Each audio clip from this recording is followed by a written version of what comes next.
So, good evening. My name is Lori Cohen-Hackett, and I'm president of the St. John Jewish Historical Museum. On behalf of our Jewish community in St. John, I thank you for joining us tonight as we observe Yom Hashoah, Holocaust Remembrance Day. Yom Hashoah is a time to commemorate and honor those who have endured pain, suffering, and loss as a result of the Holocaust. It is observed around the world, and I am both honored and sad to be with you here tonight in the synagogue. Tonight, we remember those who never had a chance to tell their stories, whose lives were cut short for one reason and one reason only. They were Jewish.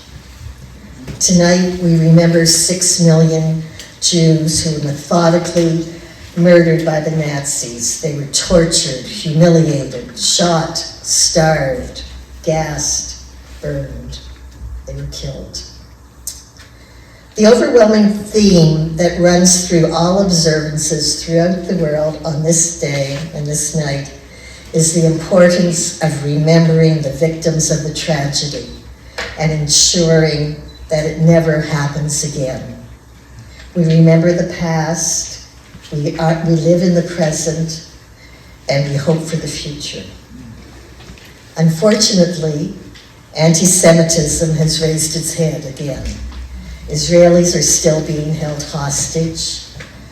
Synagogues and Jewish communities and Jewish community centers throughout the world are desecrated, both in Canada and, as I said, throughout the world. Social media is overwhelmed with anti-Semitic posts. Countries in Europe are electing far-right governments, and being anti-Semitic has become the new thing. And even here in safe St. John, our Jewish students are the victims of anti-Semitic abuse. And if you walk around uptown St. John, you'll see graffiti, anti-Semitic graffiti, on King Street, on Canterbury Street, to Prince William, wherever. So, changing a little bit, tonight we welcome Roslyn Harrush and her sister Stella Gelfand. They are children of Holocaust survivors. Roslyn will share the survival story of her mother, Eta, and reflect on the experience of growing up in Montreal as a child of Holocaust survivors. After our program, I invite you to stay and talk. We have some light refreshments at the end of the hall, and as well in the blue room, Roslyn has put up a display of her own paintings and family pictures, so just down the hall and to the right.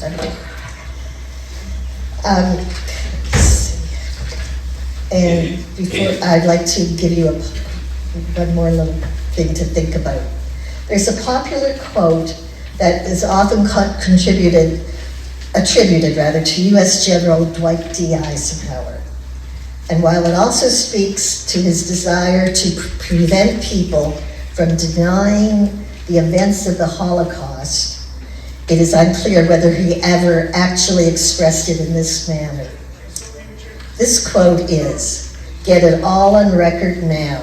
Get the films, get the witnesses, because somewhere down the road of history, some bastard will get up and say that it never happened." And that is why we are here tonight, to remember, to tell our stories, and to hope it never happens again. So to start our evening, would you please stand and join Elena Seifer in singing O Canada.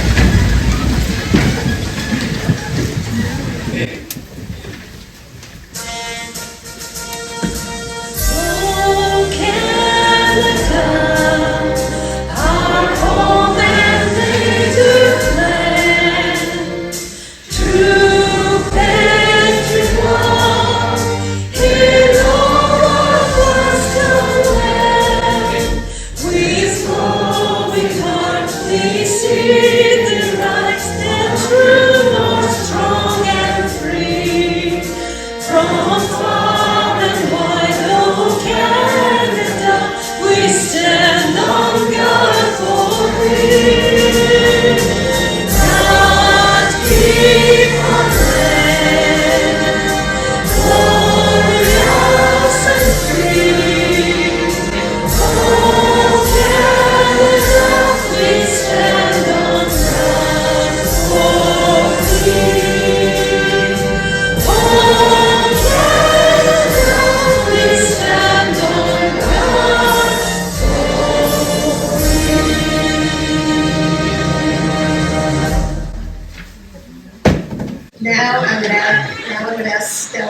Please come up.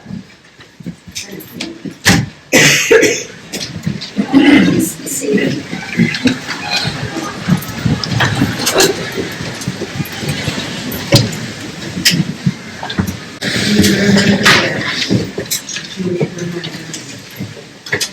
In the rising of the sun and in its going down, we remember that. In the blowing of the wind and in the chill of winter, we remember that. In the warmth of the sun and the peace of summer, we remember that. In the rustling of the leaves and the beauty of autumn, we remember that. In the beginning of the year and when it ends, we remember that. When we are weary and in need of strength, we remember them.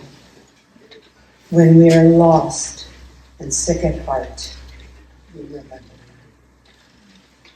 When we have joys we yearn to share, we remember them. So long as we live, they too shall live, for they are now a part of us as we remember them.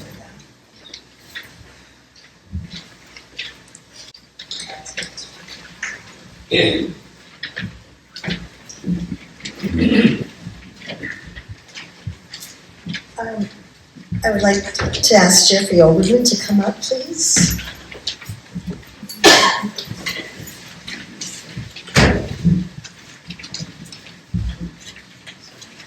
Welcome, everyone. It is my honor to introduce you tonight to a special woman with a very special story to tell.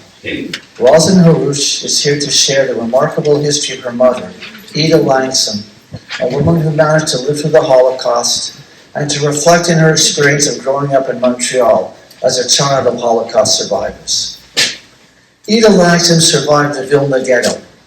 During the approximately 2 years of its existence, the population of the Vilna Ghetto experienced starvation, disease, street executions, maltreatment, and deportations to concentration and extermination camps, reducing the ghetto's population from an estimated 40,000 by over 98%. Only a few hundred of the city's pre-war Jewish population managed to survive the war, mostly by hiding in the forest surrounding the city, by joining Soviet partisans, or by sheltering with sympathetic locals. After Vilna, Eta Langsam then also survived 3 camps, including Stutthof in Germany. After the war, she lived in displaced persons camps in Bergen-Belsen from 1945 to 1948, where she married Jacob Szmuklerski and gave birth to her eldest child, a son, Henry. While in Bergen-Belsen, she met another survivor who asked her to record her testimony about the mass graves in the Ponar Forest near Vilnius, Lithuania.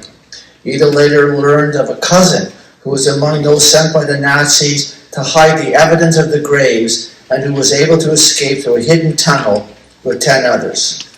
Roslyn Harrush is originally from Montreal and lived in Alberta for 24 years, where she raised a family, worked, and volunteered. In 1997, Roslyn returned to school and pursued her passion for the arts. She graduated with a BFA, majoring in printmaking in 2001. During that time, she took a watercolor elective, which changed her artistic path, and painting became her focus. She has enjoyed traveling and has lived in Israel and Colombia. These experiences have created an expanded vision in which to see other cultures, meet new people, and reflect on her unique histories. In 2021, Roslyn moved to Rossay, New Brunswick, after living in Stratford, Ontario for 17 years. She volunteers in the community and teaches private art classes. Roslyn.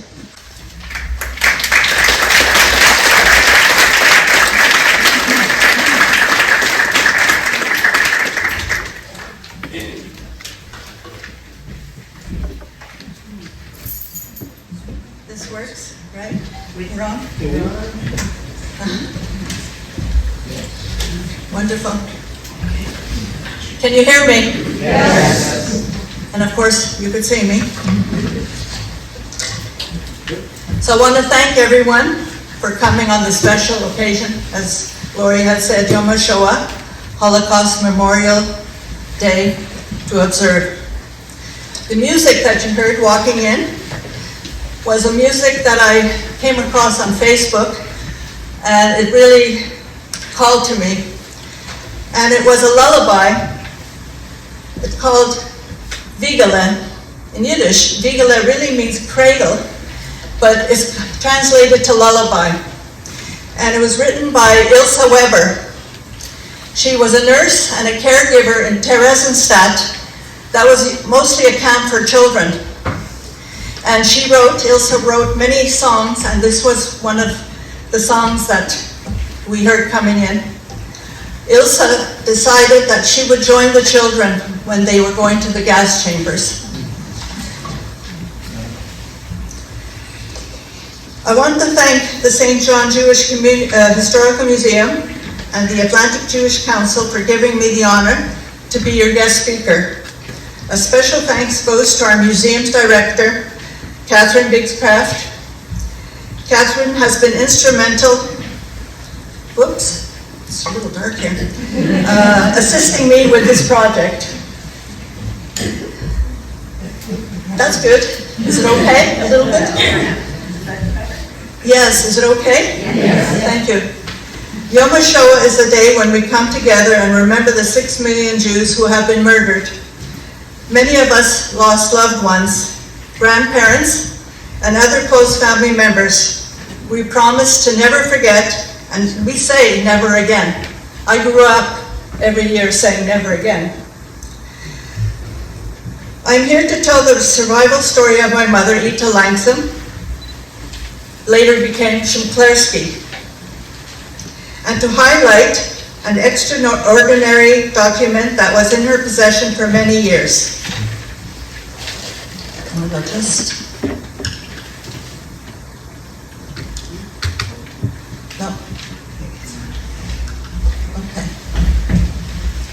Just to let you know where Vilna is and Lithuania.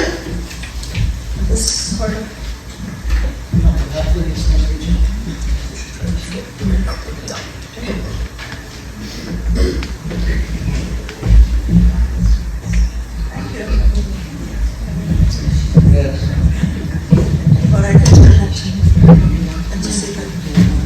Vilna is up there, Lithuania is there, and we're going to talk about Ponari, or the Ponar Forest, as I know it. And Vilna is where my family came from, my mother, my aunt, and their mother.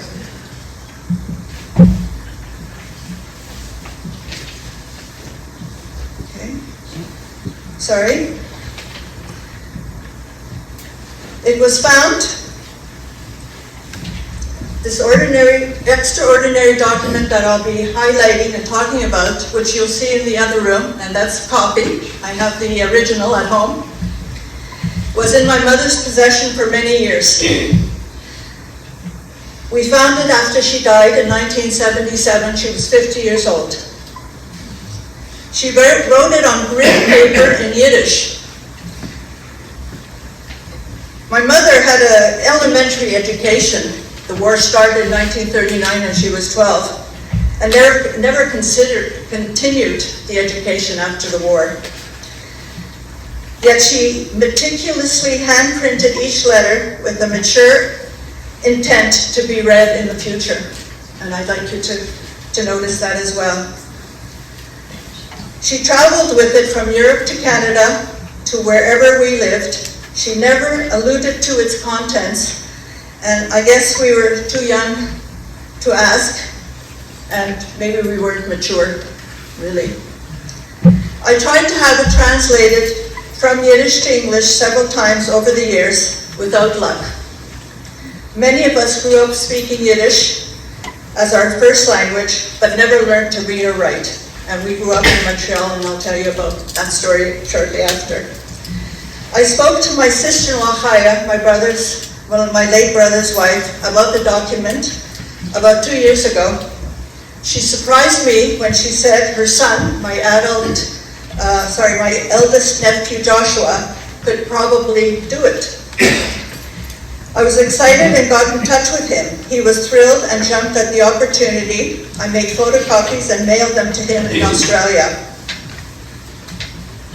I asked him to send it to me as soon as possible because I was interested in doing a program in the future. Within a few weeks, he phoned me early one morning and asked if I'd like to hear what he translated so far. I didn't even have coffee yet. As he started reading it, I had to literally sit down. I was quite shocked. I did not expect to hear this. Honestly, I did not know what to expect. None of us did in our family. He stopped for a few moments when he was telling me he had some translation problems. He was so serious about doing it correctly that he asked if he could share it with a professor who taught him Yiddish. It took quite a while, but it was finally done. And I do want to thank my dear nephew, Rabbi Joshua Szmukler, and Professor Chaim Operman. And the professor lives in England, and he was quite a senior, and it took a while to get it all going. It is best that I start at the beginning. My mother used to say in English, in her Yiddish accent, begin at the beginning. My mother was born in 1927 in Vilnius. And you saw the picture? Oh. Am I getting this wrong? I know it's like Go back. Do you want to go back first? Am I going back?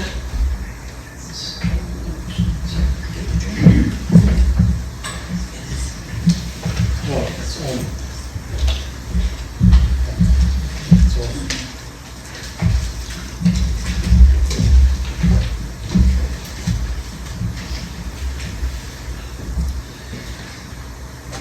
This is my mother's mother, Eta Langsam, and we are not sure if that was a sister or a friend. They look pretty close, we just aren't sure. My mother had a younger sister named Chaya, born 1930, and Chaya would have been Dora Nichinsky's mother. Dora is right here. We're grateful. Dora is my cousin. They had a modest life with their mother Rosa and their father Eliezer. They had many relatives from both parents, uncles, aunts, cousins, and more. Vilna, Lithuania, was once part of Germany, Poland, and then Russia, and once again became a sovereign state. It was a thriving city, very cosmopolitan, with universities, culture, beautiful architecture, and many people from different backgrounds. Jews lived there a very long time. World War II started in 1939, and life changed for all the Jews and my mother's family too. This is what it looked like before. It almost looks theatrical, but this was a very long time ago. This is just to show you. It's very hard to sort of understand, but all those triangles and different colors represent concentration camps, prison camps, labor camps. There were over 1,000, not all at one time, but there were over 1,000 in total during the war.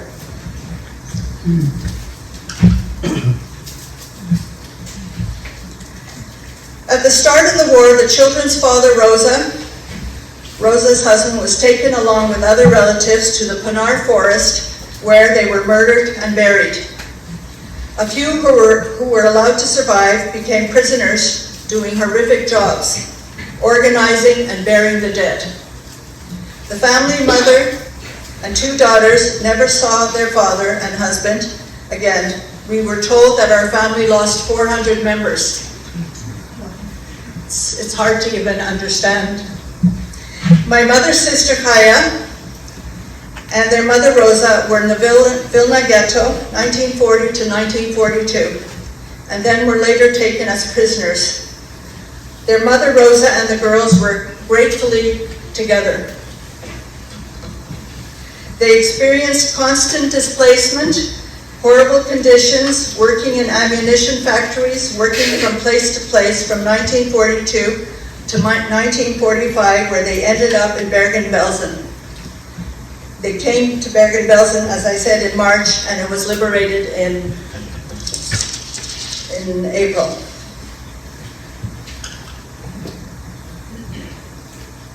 Around that time also, that was uncovered, was the lost synagogue and a Torah that was found under the lost synagogue. Bergen-Belsen was a dreadful concentration camp where they had to endure more malnutrition and terrible treatment by the Nazis. They were still together, but not always in the same barrack. My mother's sister, Chaya, my auntie, remembers a young girl in her barrack who was very sick, whom we now know as Anne Frank. And I would highly recommend if you could read that book.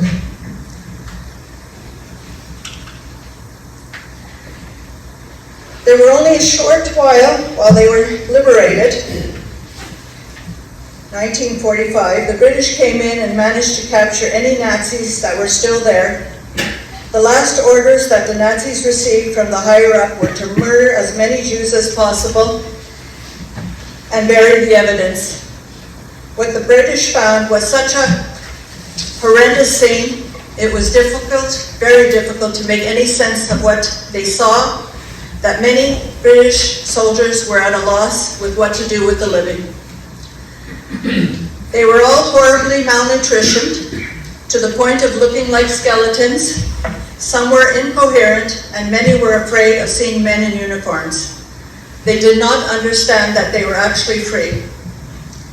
The British soldiers needed some help, and quickly they thought of somebody who would be appropriate to come and organize the dead from the living, feed the people, give them some counseling, and help people begin to live again.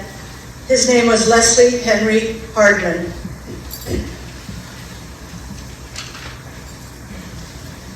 He was an Orthodox rabbi, a British Army chaplain who was the first person who spoke Yiddish in the concentration camp, an experience that made him a public figure, a most valuable person. I would like to share a book that I have in my possession for quite a while. Where was that book? Anyway, and a book that was written in, he dedicated his time with the members of the Jewish communities, learning of the atrocities perpetuated against the Jews. This book, there you go. This book is told to him and written by Cecily Goodman. It is the story of the remnant, Belsen remnant, titled The Survivors. What was liberation like for all these survivors? It did not mean that you could go back home and start again with the family you left behind. There was no home and no family for the majority of the people. Liberation meant eating real food, becoming healthy, socializing without fear, wearing real clothes, and realizing that you are probably the only one of your family who survived. Liberation was the end of a long nightmare. That's my mother. The survivors of the camp needed another place where they could actually live like human beings, away from the evidence of the camps and far from the gas chambers, the crematorium, and the filth that they could not control. In this picture before, this is the first funeral that they did in Bergen-Belsen when things got a little organized. They burnt the camp down because they were moving the people from the camp to Belsen. And why did they burn the camp? There was so much disease and lice, and of course it was a tragic place.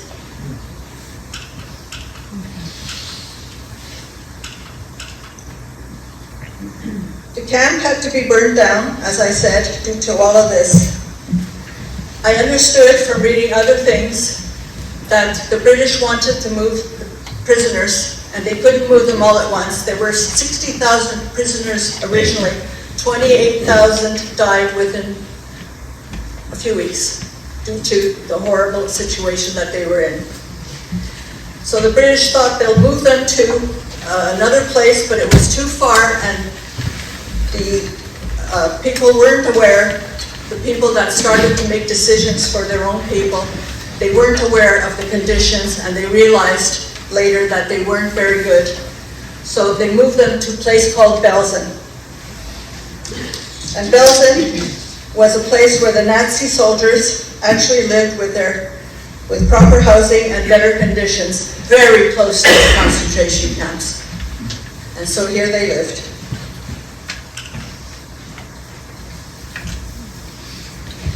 This is a mobile crematorium that was on the campsite.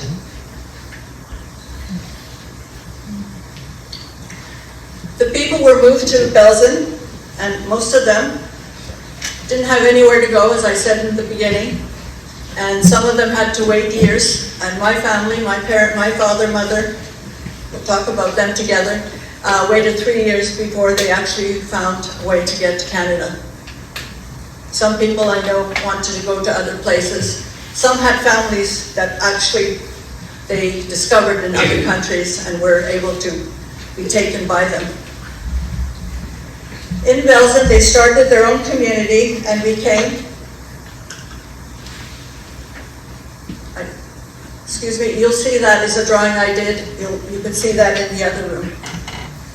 So in the camp, in this new place, they organized centers, Jewish centers, schools, places where they could socialize better, where they could live better, have really good living quarters. They started socializing with one another, a place where they felt comfortable. They were now free. They had a sense of hope for a new future, eventually in a new place.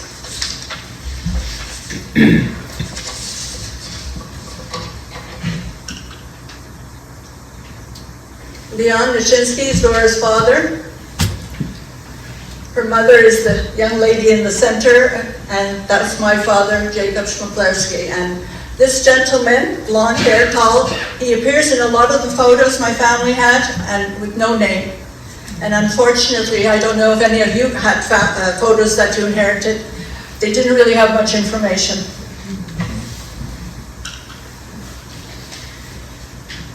Here is Leon Nishinsky, Chaya, and Chaya's mother, Rosa.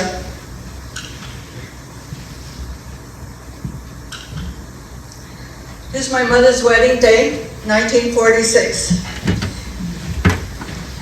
My mother married Jacob Szmuklerski, 1946.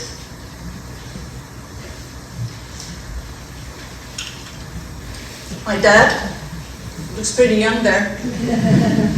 He was born in 1927. 1925. My mother was born in 1927. They had their first child, 1947, my brother Henry. They're still in the Belsen refugee place waiting.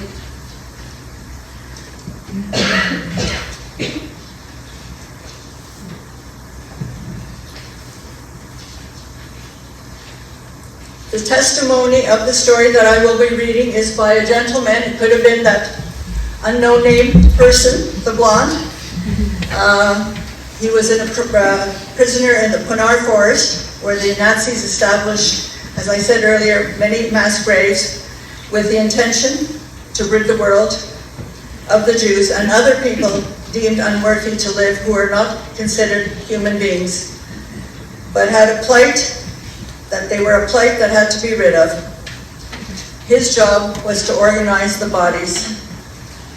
A few months before hearing the translation, I came upon a movie on Netflix called Holocaust Escape Tunnel. And it was made by Nova.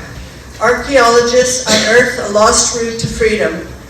I was beside myself and could not believe that I was watching something that had great significance to my mother and sister Chaya.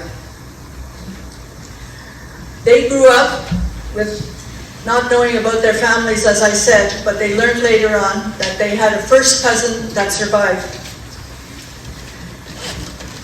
I cannot tell you If this blonde unknown person was the cousin, I don't think so. I think he was older. He eventually moved to Israel, but he was one of 11 prisoners that survived the Ponar Forest graves that they dug out by using spoons, dug a tunnel and survived. I did meet him in Israel years later. There were many people that tried to dig out and did dig out and did end leaving the tunnel, but many were caught. These people, these are pictures of the Ponar. The prisoners lived in those type of buildings or barracks underneath the earth. They had to build it themselves, and their jobs were to organize and stack the bodies from grave to grave. Sometimes they found their own relatives. Sometimes they found their own children, people that they knew.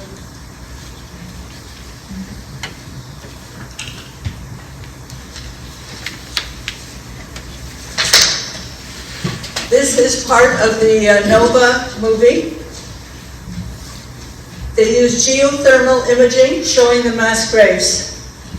It was an amazing task that they wanted to understand how far they had to go.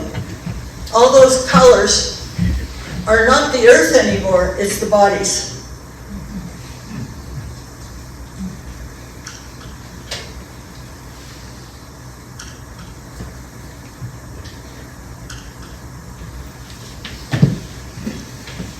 That is one of the biggest graves.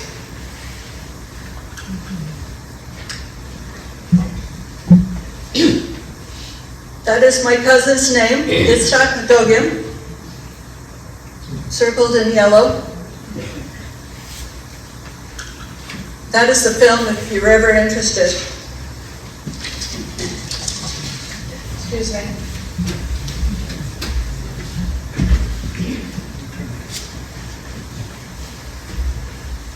I will now read to you my mother's story that was translated.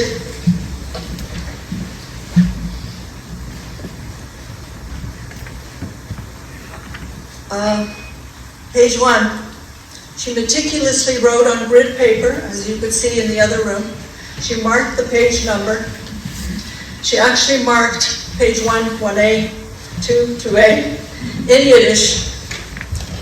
Translating is the prisoner that asked my mother to write it down for him. One of those who managed to be saved from the hell tells the story of the open graves. The first one we opened was that of our mother. About 150 meters from the Rodno Shama. The reason we recognized them was because it stemmed from the time that we identified the towels and the soap, which each person had with them, because they had been so commanded to do, because they were to travel to work, which is a euphemism for, of course, the Nazis' euphemism to transport, to slaughter. Page 2. They were mostly young men who had yellow letter on their chest. Most had their hands tied above them and were blindfolded. We counted 500 bodies, among them prisoners of war, priests in black robes. Their bodies lay piled up in layers and covered in lime. The second grave was of those murdered at the time of the provocation uprising in September 1944. Men, women, and children, all were naked. And next to all of them, we found house keys, because at that time they imagined that they were going to be able to return home. We counted 9,500 bodies from the second ghetto. October 1941, the 1st of May. We noticed that most of them had been murdered with a systematic shot to the back of the head and were then laid down in the mass graves. About 100 meters further on, we counted 10,400 dead. In the fourth mass grave, the largest one, lay 24,000 bodies, mostly of them slaughtered with the yellow pass that they wore. At the same time, we found in the same grave non-Jews, Poles, and one German. I'd just like to interrupt, maybe we need to breathe. But according to the document, the DVD, and they discovered how the prisoners had to be buried to accommodate using the actual space and not waste any space. And so they were pretty much, we could use our imagination. With many Soviet prisoners of war, they also had there, and in the mass grave not far from the tower lay 3,000 women, men and children, all of them naked and murdered. In the 6th district, there were 5,000 bodies, all naked. A separate group were political prisoners, 52 men brought from the Kishkar prison. I recognized my brother-in-law, Shmuel Schatz. This name means treasure in Yiddish, who was taken away from the ghetto and charged with being a communist, and then the women lay separately. Along the length of the grave, there was a wire stretched, cut out, into which the people fell from their outstretched tongues. We could deduce that they were shot while still alive. In almost all the cases of the children, there was no recognizable sign of bullet wounds.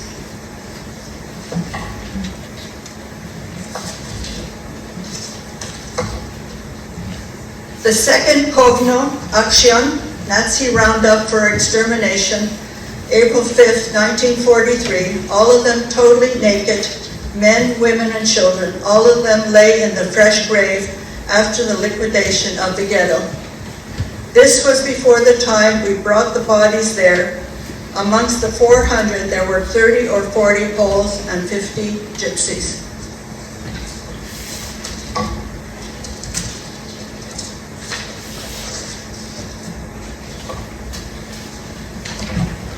I will now take a breather myself. I will take some water and continue.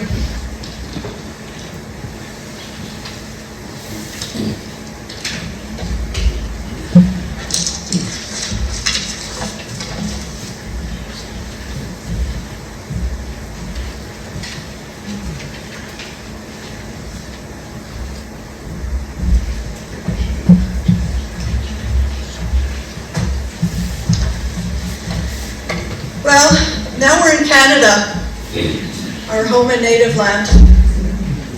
I always loved Canada, and wherever I went, I said, I'm from Montreal, Canada. I'm so lucky.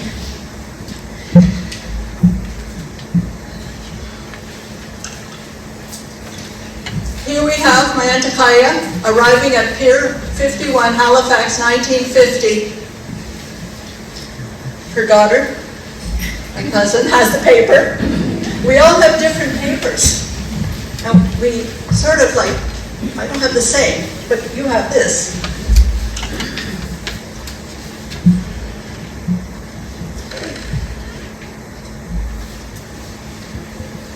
My brother and my parents arrived in Montreal in 1948. Do I have that picture here? No. Let's just go. I was born in 1954, January. I always said, I'm born in the beginning of the year and I have to wait a whole year for another birthday. It sort of like didn't make sense that I was young. They named me Roslyn after my mother's mother, Rosa. I was called by my Yiddish name, Rezel, or Rezelem. That means little Rezel. I was a good girl, you know. It was more endearing. My earliest memory was my father carrying me as an infant. I loved touching his velvety earlobes and playing nose to nose. We lived on Hutchison, then moved to Waverly Street in 1956 when my sister Stella was born, and that's now the Plateau area, right? Now it's gentrified, it's beautiful. My brother Henry was 7 years older than me. Our father became a furrier after arriving in Canada. He partnered with another Jewish man. They were together for many years. My father worked long hours and often brought work home. My mother was a balabosta. That would be a big compliment. She was the balabosta and he was a balabost. It means a good, nice homemaker. And our language was Yiddish. She looked after 3 children and our home, and with pride. She had a routine, I remember. She always had a routine. Tuesday was washing the floor. Monday was taking down the curtains, washing them. She looked after things very well. We were a little spoiled. We came home for lunch and our bed was made and the laundry was done. It was just amazing. She enjoyed the cooking and the baking, and I remember my parents were very affectionate with one another. I often think back to that time with fond memories. Our neighborhood had a mix of immigrants, both Orthodox and conservative Jews, other new Europeans as well, and along with time-settled French Canadians. And I remember my neighbor, little girl, she spoke French and I spoke Yiddish and we were best friends.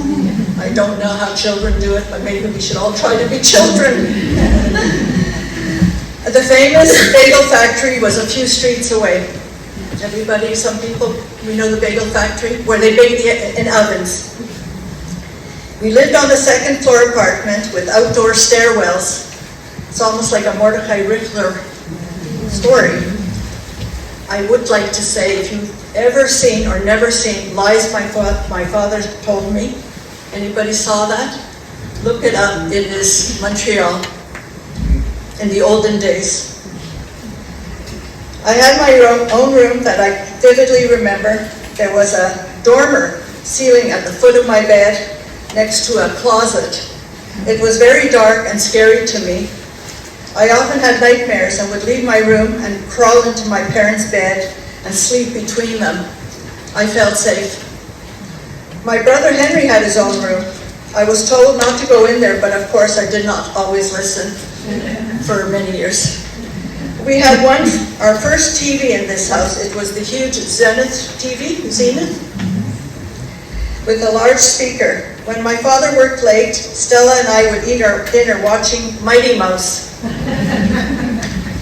Better than Mickey.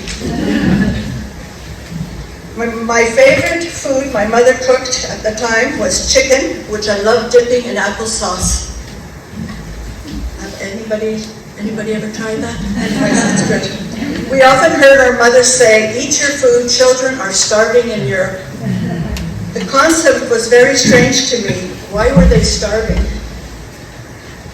We spoke Yiddish at home, but learned English attending kindergarten.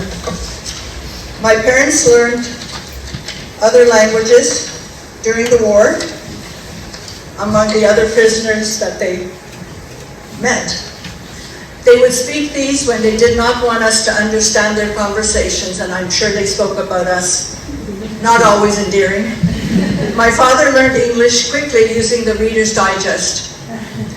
I started kindergarten at King Edward VII School. No memories of the school. The only memory I have is playing Ring Around the Rosie at recess. The only relatives we had in Montreal were my mother's sister Chaya, her husband Leon Nachinsky, and their 2 daughters, Dora and late cousin and late sister Lise. Dora was born in 1950 and Lise was born in the same year as me, but in December. They lived a street away on Esplanade. We were extremely close as families and saw each other weekly for many years. Our mother spoke daily and probably more than once a day. My family moved to another home in 1959. I was 5 and a half. It was more uptown to a newer area. I had to change schools to finish kindergarten. I cried when my mother dropped me off. I will always remember my new teacher, Mrs. Sharp. I do have that kindergarten picture in the room. She held me close until I calmed down when my mother left me. Maybe my mother also cried as she walked the 2 blocks home. The school was called Van Horn Elementary Public School.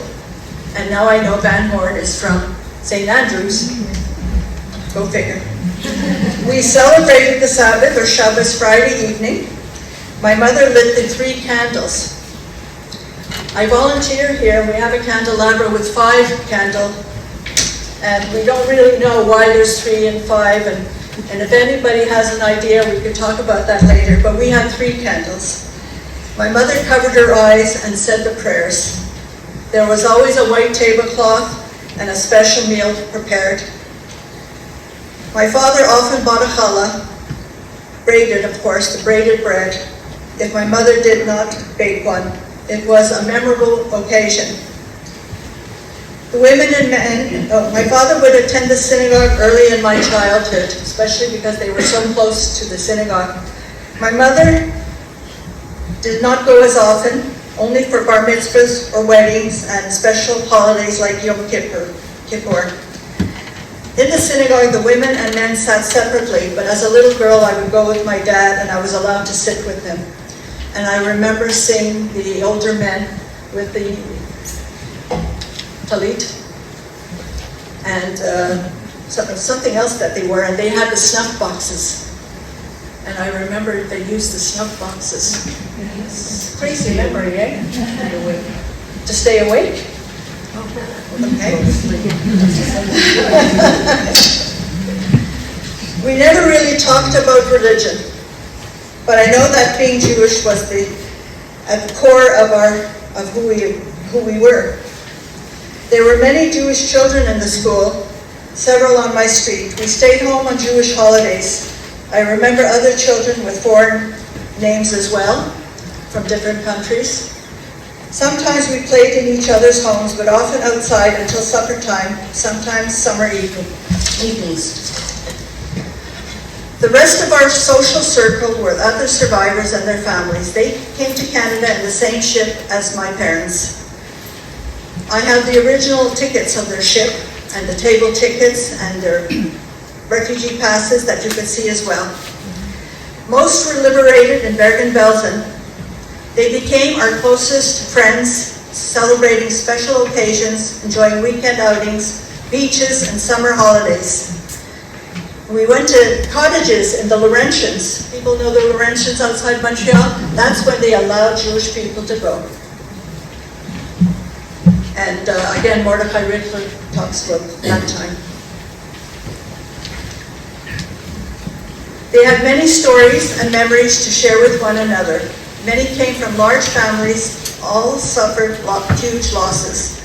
They came from many other countries, bigger cities or shtetls or villages. They spoke Yiddish with one another. Some survived several concentration camps and Auschwitz before coming and ending up in Bergen-Belsen. My uncle Leon Nachinsky was one of them. His tattooed arm was living proof. To see a man with a tattoo was shocking enough. But to see a woman with one, it is difficult to put into words. She was a close friend of our family. We knew about the Holocaust from a very young age. We were told that we had many dead family members and very few living ones. We grew up without grandparents. We often had questions, mainly one big one. How could this have happened to us? My parents knew an older Jewish couple living nearby. There were very few senior survivors around us. How did they survive? And did they have children? I went through my head. I knew visiting them was very special to my parents. I was about 11 when I became aware of Canadian Jewish-speaking Jews. We bought our first home in a new neighborhood in an established suburb. Most of the kids were second or third generation. Some had grandparents living with them. They had extended families. They were Jews that came well before any wars. This was new to me. They spoke English with no accents. It made me realize how different I was. Was I an immigrant, like my parents? I knew that they were lucky, and I wasn't. My uncle Leon Nichinsky lost most of his family in the war. We knew of one living relative he had, an uncle in New York. From the time I was very little, my family would join the Nichinsky family and visit them. They were very generous hosts. They lovingly adopted us, and we became family too. We enjoyed special occasions together. They would often visit us in Montreal, and this is what it was like for me and my sister going to New York. You could only imagine. It's dark in the morning, 4 a.m. Our parents come to our room, get dressed right away. Car is packed. We're going to New York. Of course, we knew this the night before, but what could we think? We were impatient and fooled around in the back seat, driving my parents crazy. There were no seatbelt laws long ago. And I didn't put this, but we sang 100 Beers on the Wall too many times. Before we reached the border, we were told to pretend to sleep. My parents had their legal documents ready. Yes, they were Canadian. My sister and I did not understand how emotional this experience was for them until years later. I realized that my parents were reliving the awful memories they carried with them. They were anxious and nervous, having to deal with officials and authority, maybe people in uniforms. We're now at 1960. My brother Henry had his bar mitzvah. Let's see, we must have a picture. Oh, there's the picture. My brother, our two families together. Nice picture. Nice picture. We'll just look back. That looks familiar. I have to say, Dora's sister passed down her clothes to me, and I passed them down to Stella. This is Dora and her sister Lise in 1957. My mother and Chaya, Dora's mother. My mother had me because it's 1954 in the summer, and her mother is pregnant with Lise. We're just going back a little bit.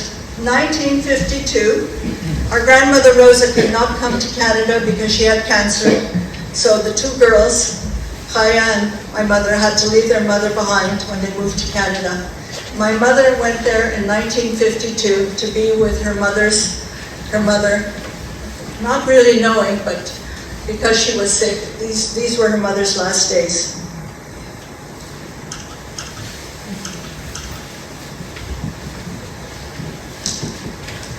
This bar mitzvahs in those days was as big as a wedding.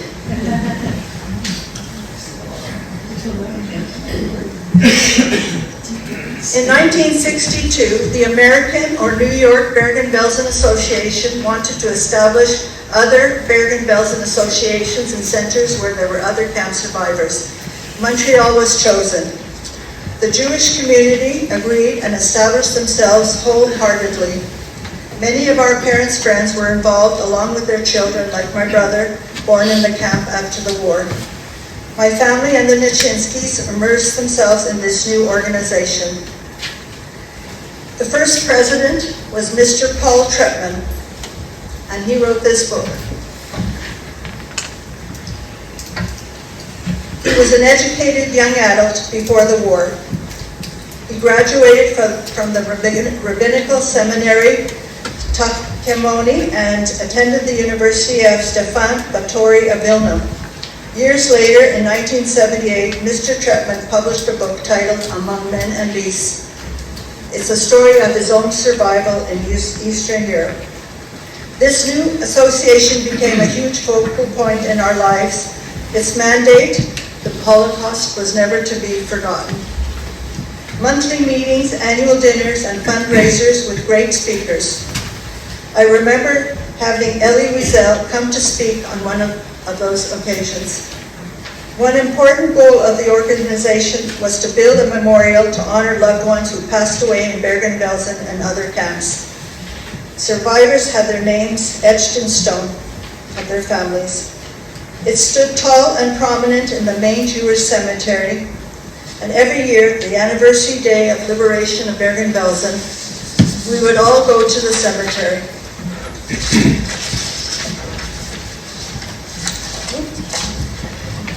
It was a huge event, as you can imagine. And we grew up from then on with the Bergen-Belsen Association. We often had an official escort as the amount of cars went on forever.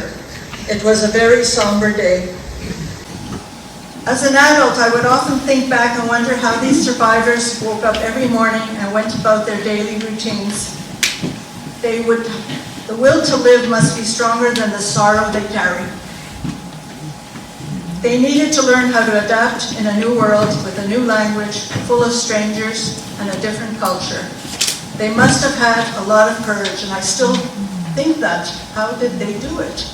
And yet I realize I learned some strength along the way as well. My parents came to Canada hoping to make a good life for their new family. I became friends with a classmate in grade 6. Her name was Mary Ann. I visited her home several times before I realized her parents were from Germany. Should I tell my parents? I was conflicted and concerned whether to tell them. In my young mind, the Nazis were German, and was there a connection? I want to say on the side note, this is about the same type of subject. Decades later in Stratford, Ontario, I was part of a book club for couples, and we were getting to know one another, and I'm very curious. And one couple, the husband's name was Klaus, and guess what I asked? Yep, I did. Where were your parents from? He came out and told us that his father was an SS officer. His father told him that he didn't really know what was going on. You could only imagine what I was thinking. If not weird enough, this took place in my home. I will move forward a few years. In 1970, I was turning 16. A sweet 16 party was the trend. We did not do bat mitzvahs then in our place. My best friend asked if I would go with her to Israel. I was very excited, especially when my parents agreed. Unfortunately, she decided at the last minute, and it was probably a week, not to go. I was disappointed, but had the courage to go on my own.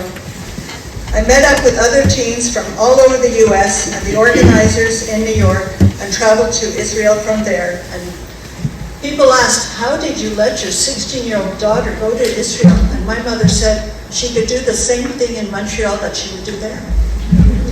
We toured a week throughout the country, lived and worked on a kibbutz the rest of the summer. We lived in a small building, about 4 in each room. We were assigned to kibbutz families and visited them after work. And the bonus was my father had a sister who survived the war and lived close to my kibbutz. This was a life-changing experience, a first of many more to come. I loved every moment, meeting new people, making new friends, loving my aunt and her family, getting to know my country. Working on a kibbutz, I just thought that was where I'd like to live the rest of my life. And falling in love, and that didn't work this time. Don't want to miss a thing here. I knew that I would go back when the opportunity came. I am grateful that my parents were able to come to Canada and build a good life for their children. They worked very hard, and as my mother would say when things look difficult in Yiddish, begin at the beginning. Montreal was a good beginning for me. You are all invited to the front of the museum, the last room, to see more family photos, special documents, and artwork that I've created over the years in memory of my mother, Eta Langsam Szmuklerski, my dad, Jacob Szmuklerski, not a Szmuklerski anymore, so it's hard to say, and the many other important people in my life. Thank you so much.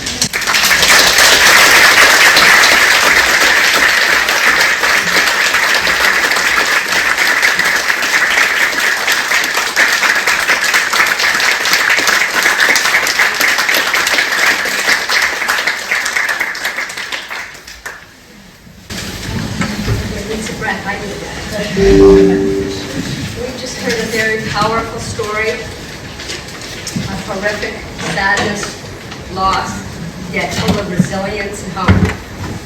And these stories must be told over and over and over again every single year. On this day, Yom Hashoah, you can just imagine how many stories are being told across the globe. Here in Canada, there's lots. I mean, I saw many posts on Facebook today myself.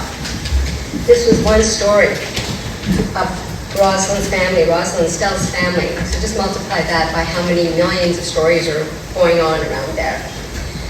The Holocaust survivors, the ones that were lucky enough to survive and not perish at the hands of the Nazis. If they're not passed away now, they're getting close to not being alive just because time has passed by. We still have the children to tell the stories. But one day, the children won't be here. Who's going to tell the stories they need to be told? And that's why we're so grateful to have all of you here in the audience, especially the young ones, because you can go forward and tell those stories one day as well. Especially today, in this climate where anti-Semitism is on the rise and is showing its ugly head. We need to make sure that the stories are told. Sharing the stories is never easy. It's hard. I can't imagine what Roslyn is feeling in her body right now because I can feel it in mine. And my family did not perish like this. And Roslyn, you have done this so gracefully, so bravely, so courageously. With the deepest of gratitude, it is my humble honor, on behalf of the St. John Jewish Community, the St. John Jewish Historical Society, the Shaarei Zedek congregation, the Jewish people of St. John, all the people of St. John, and humankind in general, to thank you from the bottom of my heart for coming out and sharing your powerful story with us. Thank you so much.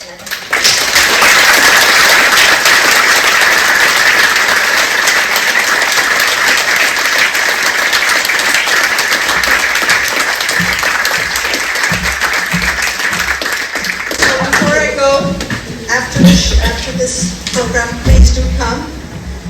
I'll be in the other room. I don't think I'll have a cookie, but I'll have water. I'd like to share some of the photos and answer some of your questions and tell you about some of the artwork that I've done in honor of my parents. And again, this was such an honor for me to do that for our family and for my parents, my late brother, and everybody that is part of us. Thank you.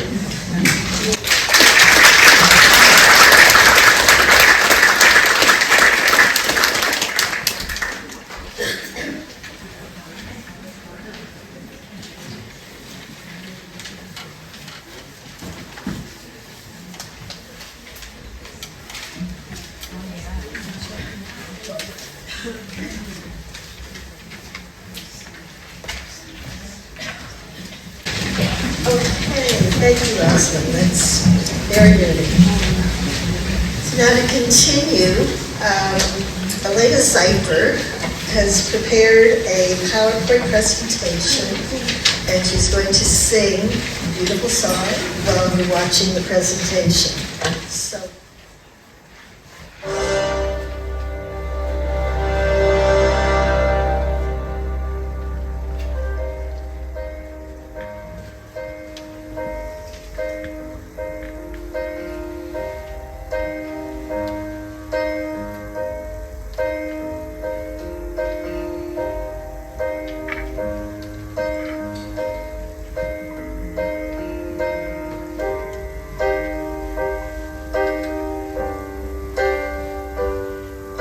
This is the end. Hold your breath and count to 10. Feel the earth move and then hear my heart burst again. For this is the end. I drowned and drowned this moment. So overdue I hold them. Swept away and stolen. When the sky falls, when it crumbles, we will stand over. Face it all together. Let the sky fall. When it crumbles, we will stand tall. Face it all together. Let the sky fall. Let the sky fall. Skyfall is where we start. As southern months and falls apart, where worlds collide and days are dark. You may have my number, you can take my name, but you'll never have my heart. Let the sky fall. When it crumbles, we will stand tall. We will face it all together. Let the sky fall.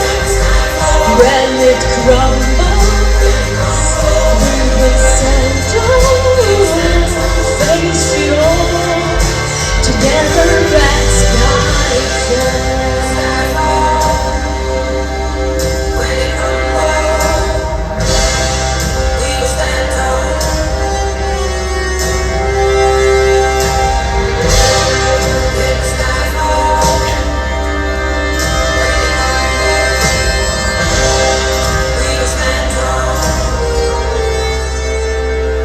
Where you go, I go.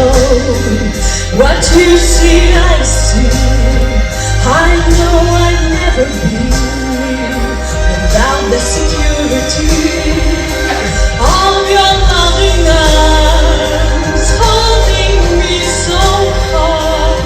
Put your hand in my hand and we'll stand. Let the sky fall. When it crumbles, we will stand tall. Face it all together. Let the sky fall. When it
We are now going to light our 6 yard-side candles, our memorial candles, one for each million of our Jewish people who were killed.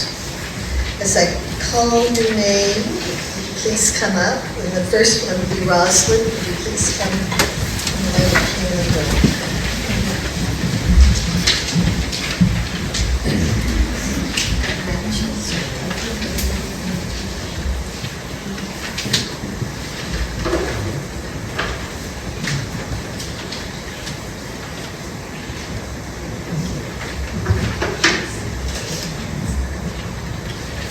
Bruce, I'll light the second candle as president of the museum.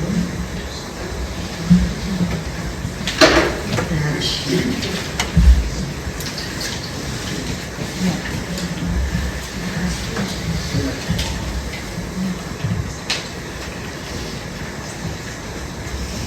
Bruce Washburn, would you please come up and light the third candle as president of Congregation Shaarei?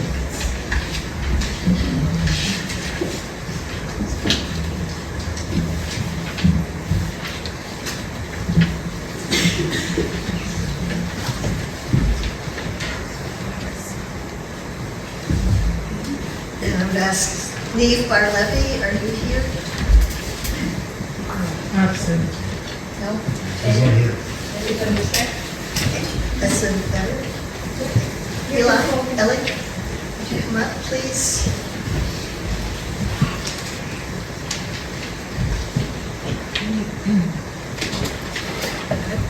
Ellie Ben Moshe, would you please light the fourth candle as a veteran of the Israeli Defense Forces, the IDF?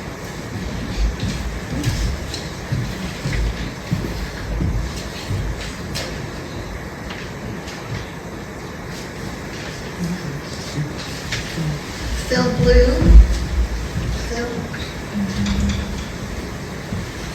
Would you light the fifth candle as the son of a Canadian Jewish war veteran?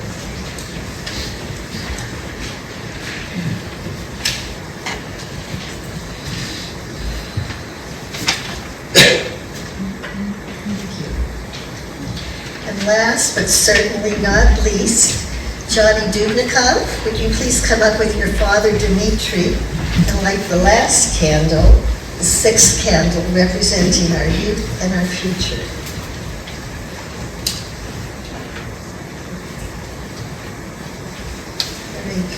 Thank you very much. Now, I would ask Eleni Freeling if you would come up and recite the 23rd Psalm.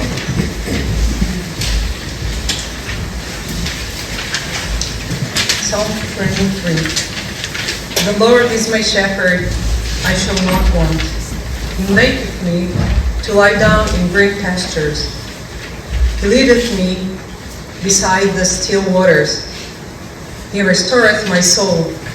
He guideth me in straight path for his name's sake. Yea, though I walk through the valley of the shadow of death, I will fear no evil, for thou art with me. Thy rod and thy staff, they comfort me. Thou preparest a table for me in the presence of mine enemies.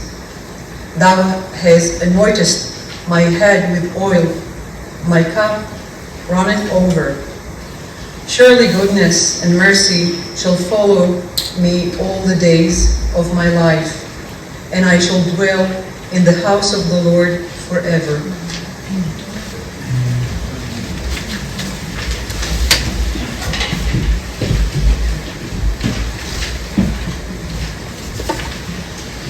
Now, I would ask Phil Blue and Maxim Zeifer to come up. Oh, Dimitri? Dimitri then. To come up to the Bima. So, we're going to do the cantor first. Sure. All right.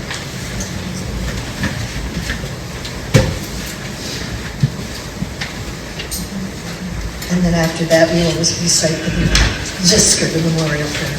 Please stand.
Exalted, compassionate God, grant infinite rest in your sheltering presence among the holy and pure to the souls of our brethren who perished in the Shoah, men, women, and children of the house of Israel who were slaughtered and suffocated and burned to ashes. May their memory endure and inspire deeds of charity and goodness in our lives. May their souls thus be bound up in the bond of life. May they rest in peace. And let us say, Amen. And now, let us join in prayer for ourselves and for all whose spirit now finds voice through us, that God and God's sovereignty will forever be hallowed and enhanced, glorified and celebrated. May all of us who mourn and all of us who cherish loving memories on this day open our hearts to God, our ruler and redeemer, our ever-present hope, our eternal source of comfort, as we recite the words of the Kaddish.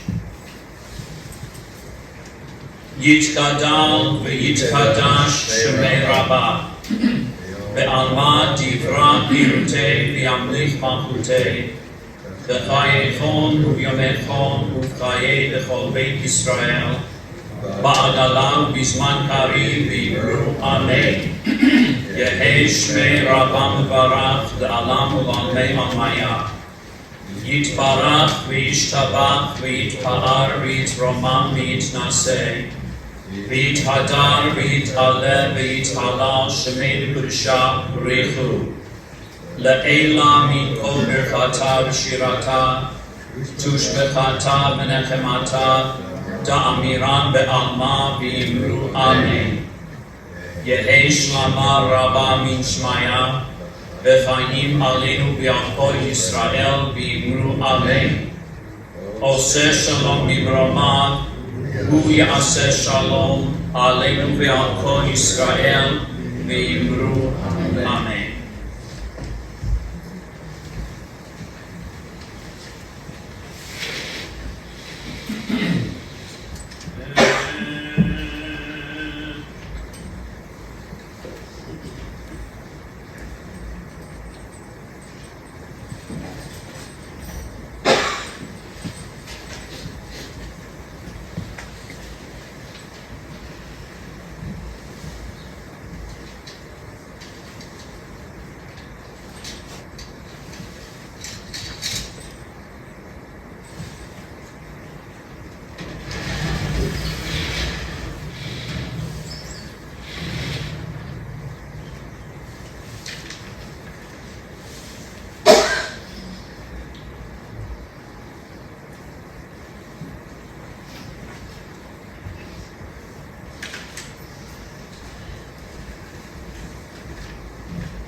You may be seated.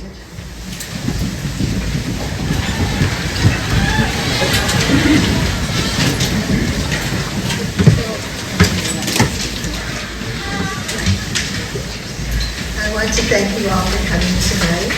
It's been a very moving and emotional night. I'm sure your feelings are mixed.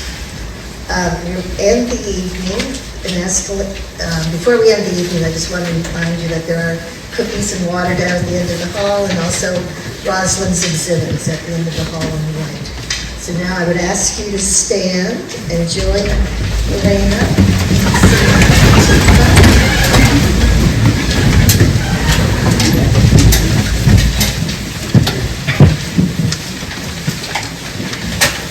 I also want to thank Max for being our sound person.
This history has no words, yet we know that it has to be spoken. We gather for memory, to lift up the lives that were